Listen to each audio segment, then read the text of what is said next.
한준TV와 함께하고 있는 김성진 축구 전문 기자. 최근에 이제 피파 본부가 있는 스위스를 다녀오셨죠? 네, 개인 일정이 하나 있어갖고요. 스위스를 갔는데 뭐 일정 소화 전에 가보고 싶었던 곳이 있었거든요. 피파가 운영하는 박물관인데 여유가 생겨서 이번에 한번 들려서 관람을 하고 왔습니다. 뭐 사실 이제 코로나 시국이 끝나고 많은 분들이 또 유럽 여행도 가고 있는데 또 피파 뮤지엄, 세계 축구의 역사가 오롯이 녹아있는 이곳에 또 한국 축구의 역사를 볼 수 있는 부분들도 있으니 저희가 이제 미리 가시기 전에 가이드를 위해서 또 참고 삼아 피파 뮤지엄 현지 투어 그리고 현지의 그 뮤지엄에 있는 또 독점 영상까지 또 소개해드리도록 하겠습니다. 우선은 피파 뮤지엄, 피파 세계 축구 박물관이라고 하는데 간략하게 좀 소개 좀 부탁드리겠습니다. 네, 영어로 피파 뮤지엄이고요. 피파 세계 축구 박물관이라고 이렇게 우리말로 표기가 돼 있는데 이것은 스위스 관광청이 이렇게 그 표기를 했더라고요. 검색하시면은 한국어로 된 스위스 관광청 페이지를 볼 수 있는데 피파 뮤지엄은 올해로 7년 정도 됐고요. 그 피파가 축구의 역사, 기록, 월드컵 뭐 이 축구에 대한 모든 것을 유산으로 삼고 그것을 전시하고 관리하기 위해서 만들어 놓은 공간이고 2012년에 처음 그 박물관을 만들자 이렇게 피파가 이야기를 했습니다. 당시 회장이었던 제프 블라터 회장이 피파 뮤지엄을 만들어야 된다고 이야기를 했고 집행위원회에서도 의결이 됐기 때문에 피파 뮤지엄이 건립이 됐고요. 그래서 2016년 2월에 개관을 했습니다. 위치는 스위스 지리를 아시는 분이면 뭐 아실 수 있는데 중심부인 반호프 엥게라는 곳이 있어요. 예. 거기 기차역이 있는데 기차역에서 내리고 그 출구를 나오면은 바로 앞에 있습니다. 아, 결국에 이제 많은 관광객들이 솔직히 뭐 골목골목 찾아가긴 어려우니까 큰 기차역, 중심부인 기차역에 바로 앞에 있으니까 찾아가는 건 어렵지 않겠네요. 저도 그 구글맵을 보면서 갔는데 뭐 역에서 2분 거리라는 거예요. 아, 이렇게 가까운가 싶어서 역 밖으로 딱 나가는 순간 바로 앞에 피파 뮤지엄 건물이 보이죠. 뭐 2분도 아니죠. 그냥 길 건너가는 거니까. 그리고 이 위치가 피파 뮤지엄이 있지만 피파 본부가 바로 옆에 있는 건 아니에요. 그 피파 본부하고는 조금 한 6km 정도 떨어져 있고요. 10층짜리 건물인데 실제 전시 공간은 지하 1층 포함해서 한 3개층 정도를 사용하고 있습니다. 예, 사실 뭐 스위스에 가시게 되시는 분들은 또 축구를 좋아하시는 분들은 결코 놓칠 수 없는 이제 관광지일 것 같은데요. 일단은 시내에서 갈 수 있는 위치 자세히 이제 구글 맵으로 보면은 스위스 국립박물관은 거의 뭐 스위스 가시는 분들은 가니까 그렇죠. 여기서도 이제 차로 가면 5분밖에 안 걸리네요. 네, 그 트램하고 그 일반 기차로 제가 표기를 했는데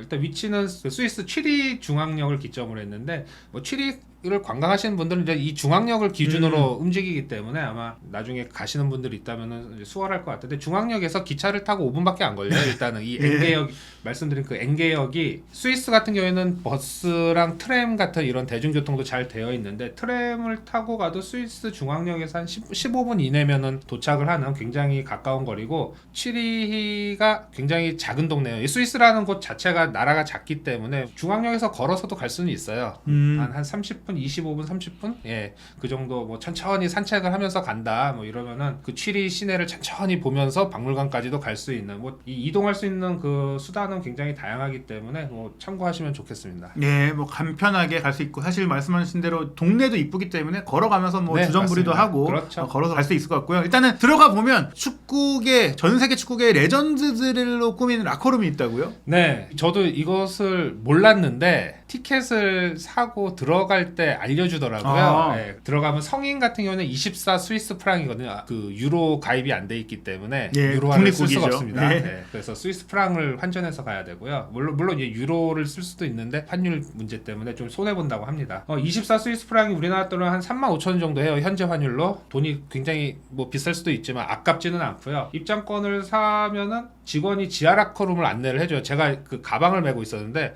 지하에 가서 가방을 맡기고 가라. 그래서 처음에는 가방이 혹시 뭐 이런 훔칠 수도 있는 뭐 그런 도난의 문제 때문인가 싶었거든요. 사실 뭐 그런 문제도 있을 것 같긴 한데 사실은 지하에 라커룸을 꾸몄어요. 굉장히 형형색색 이렇게 알록달록한 그 라커룸인데 라커들이 이렇게 전시가 되어 있는데 그 라커 하나하나에 레전드들의 이름이 있습니다. 뭐 우리가 익히 알 수 있는 베켄바우어, 펠레 뭐 그 색깔도 그 레전드 국가의 유니폼 색깔을 따왔거든요. 그래서 우리나라는 누가 있는가 계속 찾아보니까 차범근 차범근 감독님이 그 전 세계 축구 레전드와 함께 있었고 그리고 또 레전드의 이름에 따라서 라커 크기가 달라요.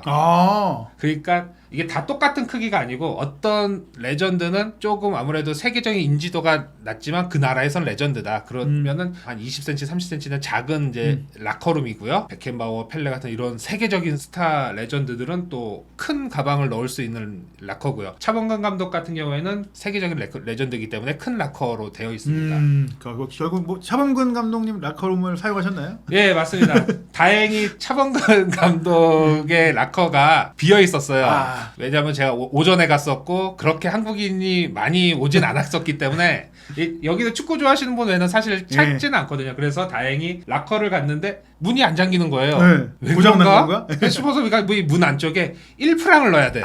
보증금 1프랑. 그래서 1프랑을 넣고 열쇠를 돌려야 잠기는 이런 시스템인데 이 보증금 1프랑은 나중에 짐 찾을 때 다시 갖고 갈 수 있기 때문에 가시는 분들은 걱정 안 하셔도 됩니다. 예, 일단 뭐 이제 뮤지엄 안으로 들어가 보면 당연히 이제 우리 한국 축구가 뭐 아시아 팀 중에서는 월드컵에 가장 풍부한 역사가 있잖아요. 다양한 얘기들이 있을 것 같아요. 네, 그 티켓을 바코드를 찍고 들어가면은 전 세계 피파에 가맹된 모든 나라의 현재 유니폼이 전시가 돼 있어요. 2022년 기준으로 되어 있고요. 색깔별로 반원 형태로 쭉 전시가 되어 있고 우리나라는 당연히 빨간색이니까 빨간색 부분을 면밀하게 찾아봤죠. 카타르 월드컵 때 착용한 현재 대표팀 유니폼이 전시가 되어 있고 그 옆에 모로코 유니폼이랑 같이 되어 있습니다. 뭐 이 순서는 뭐 어떤 나라가 우선순위나 그런 건 없습니다. 그냥 색깔에 맞춰서 전시를 한 거기 때문에 개의치는 않으셔도 될 것 같고요. 이렇게 전 세계 우리나라를 비롯한 전 세계 유니폼을 볼 수도 있고요. 또 피파 월드컵의 역사도 1층에서 로비층에서 바로 관전을 할 수 있습니다. 네, 하나하나씩 관전하신 걸 살펴보면 좀 흥미로운 부분이 이제 터치 스크린을 통해서 한국 축구의 역사도 거의 뭐 그대로 요약되어 있더라고요. 네, 전시의 루트는 지하로 먼저 들어가거든요. 지하로 내려가면은 과거 축구에 대한 모든 역사들, 과거에 어떻게 했고 어떤 식으로 월드컵이 생기고 피파가 어떻게 창립됐다 뭐 이런 박물관에 가면 의례적으로 있는 이제 그런 개관적인 부분을 지나면은 각국의 현재 FA 축구협회가 어떤지를 대략적인 정보를 볼 수 있습니다. 터치 스크린으로 되어 있고요. 그래서 저는 당연히 대한축구협회 코리아 리퍼블릭 어떻게 되어 있는지 터치를 했고 안정환 선수가 또 영상을 통해서 볼 수가 있었습니다. 예, 워낙 유명했던 월드컵 역사상 최고의 골든골이었잖아요. 또 골든골의 역사가 길지도 않았고 그 외에 한국의 월드컵 도전사가 영상으로 쫙 이제 소개가 된다 보시면 될 것 같고요. 그리고 그 FA에 대한 소개가 지나고 실질적인 전시관을 들어가면은 먼저 볼 수 있는 것이 피파 월드컵입니다. 그 피파에서 진행하는 두 양대 대회죠. 월드컵과 여자 월드컵 트로피가 양쪽으로 전시가 되어 있고요. 뭐 사람들은 당연히 여기서 많이 기념 촬영을 하고 있죠. 예, 뭐 사실 이게 그 진품과 다름없어요. 네. 진품과 같은 이제 트로피가 전시가 되어 있고 뭐 실제 우승국이 뭐 보관하는 기간이 지나면 또 여기에 진품이 올 수도 있는 것 같습니다. 네. 그리고 피파가 가장 중요시하는 거는 당연히 월드컵이고요. 그래서 초대 1930년 우루과이 월드컵부터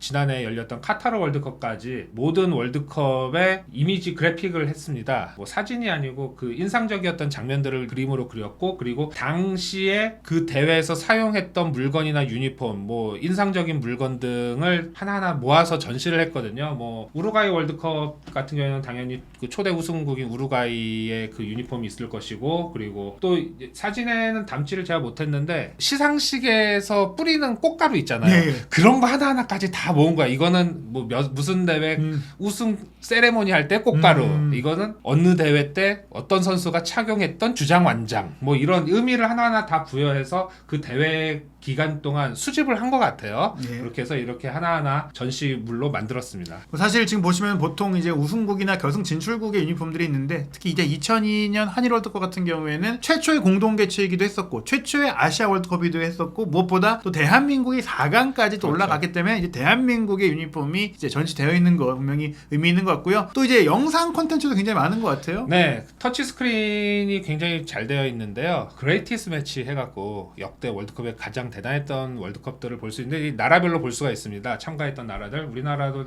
당연히 봤는데 가장 최근 영상으로는 그 포르투갈과의 조별리그 경기 골 장면들이 편집되어 있고요. 뭐 그거 말고도 또 러시아 월드컵 독일전 좀 더 거슬러 올라간다면 2002 월드컵 터키와의 그 3위 결정전, 남아공 월드컵에서 아르헨티나전 등이 있는데 터키나 아르헨티나전 같은 경우에는 또 그 나라의 또 그레이티스 매치가 될 수 있기 때문에 이런 식으로 편집이 된 것 같습니다. 뭐 우리나라에는 뭐 아르헨티나전 같은 것들은 사실 우리나라에는 좋은 기억이 아니에요. 좋은 기억이 아니지만 이것이 한국의 그레이티스 매치가 된 것은 또 그렇게 또 생각을 할 수 있습니다. 네, 무엇보다 이제 러시아 월드컵 독일전은 카잔의 기적으로 정말 전 세계를 놀라게 했던 승리였고 또 포르투갈전도 솔직히 우리가 경기 전만 하더라도 좀 16강 어렵지 않게 했었는데 그렇죠. 추가 시간에 맞습니다. 손흥민 선수의 어시스트인 황희찬 선수의 역전 결승골이 터지면서 16강에 왔기 때문에 아마 이 경기는 뭐 역대 명승부로 계속 회자가 될 것 같아요. 그리고 이제 뭐 다양한 또 월드컵과 관련된 그 물품들을 실제로 네. 볼 수가 있죠. 월드컵이 열렸던 경기장에 의자가 있어요.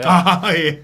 우리나라는 상암 서울 월드컵 경기장과 울산 문수 월드컵 경기장에 의자가 있는데 굉장히 친숙한 의자죠. 서울 네. 월드컵 경기장 의자인데 우리나라뿐만 아니라 대회가 열렸던 경기장의 주요 경기장의 의자들을 갖다 놓고 전시만 한 게 아니고 실제 여기선 앉는 곳이에요.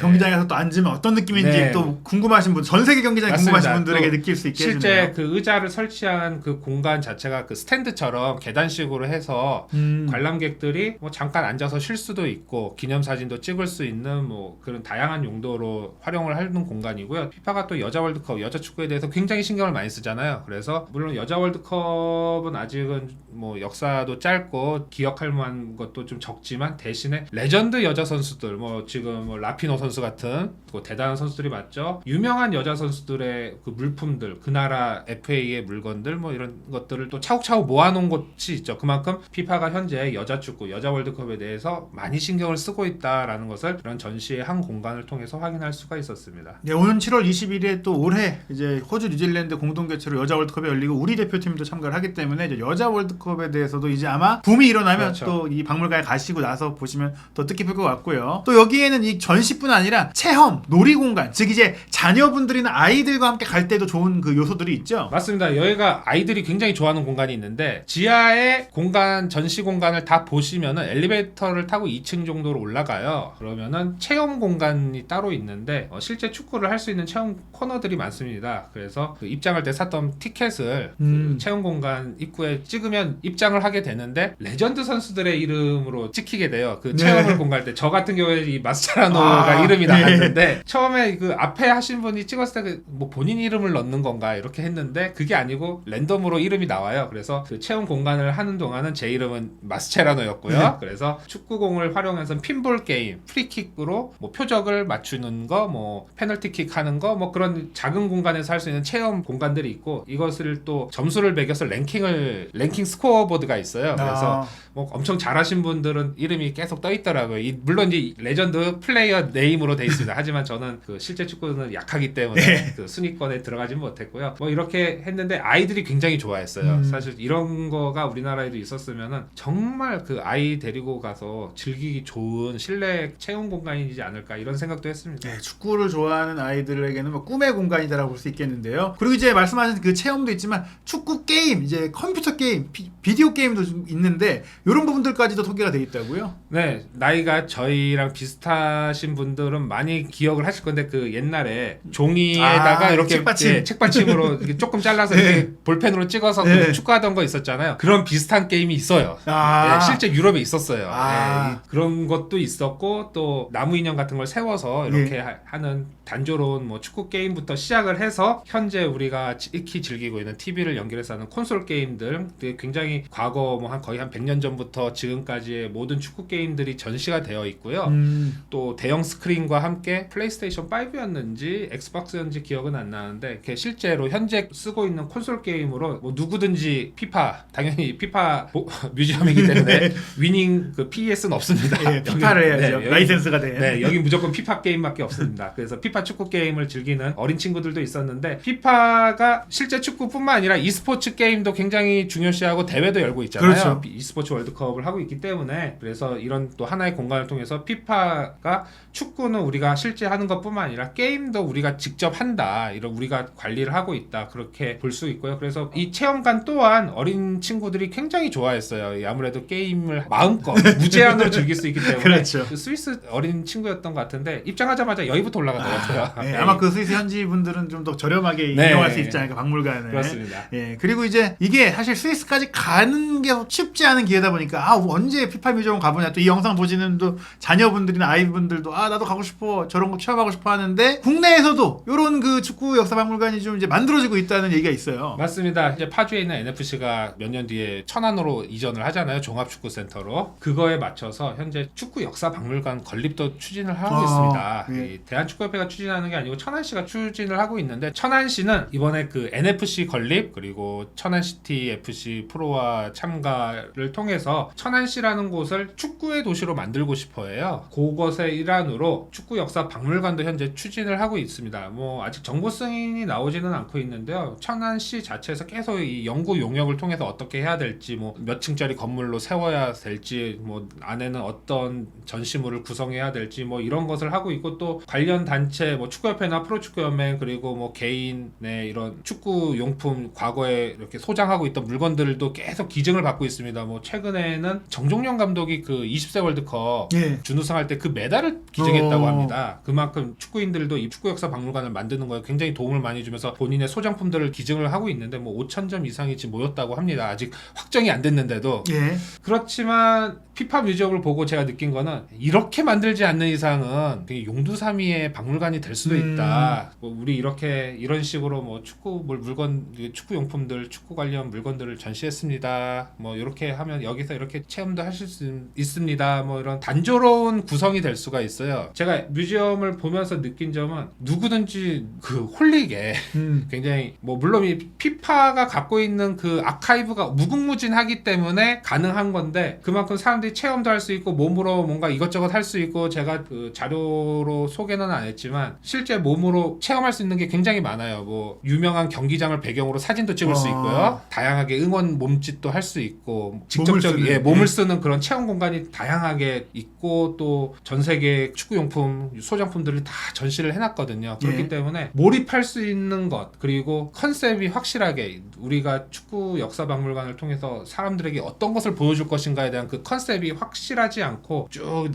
나열식의 전시를 한다면은 지금 이렇게 열심히 만들고 준비를 하고 계시지만 사람들의 반응이 뜨뜻미지근할 수도 있습니다. 거기다가 위치가 천안이잖아요. 그렇죠. 거기까지 갔는데 네. 그냥 지루하게 쭉 보고 나온다? 이게 안 된다. 그렇죠. 가족 단위로 보통 가야 되는데 맞습니다. 그럴 거면 즐길 거리와 재밌거리 그리고 이런 그 체험하는 그런 부분들을 많이 좀 강화했으면 좋겠다. 이런 말씀이신 거죠. 그렇죠. 네, 그렇기 때문에 지금 천안시가 굉장히 의지를 갖고 만들고 준비를 하고 있는데 이 피파 뮤지엄을 직접 한번 가서 보고 오시면 좋겠어요. 뭐 보셨을 수도 있는데 과거에 전북현대가 클럽하우스 만들 때 전 세계 유명한 클럽의 클럽하우스는 다 보고 왔잖아요. 그 클럽하우스의 장점을 다 흡수해서 만든 것처럼 뭐 피파 뮤지엄뿐만 아니라 영국에 가면은 또 다양한 축구 관련 역사 박물관들이 또 많습니다. 뭐 유럽에는 뭐 영국뿐만 아니라 다양한 게 많이 있는데 이렇게 좀 훑어보시고 또 일본 JFA를 가도 그 JFA 건물에도 박물관이 있거든요. 지하로 구성이 돼서 그렇게 좀 다양하게 참고를 해서 사람들 우리 관람객들이 몰입해서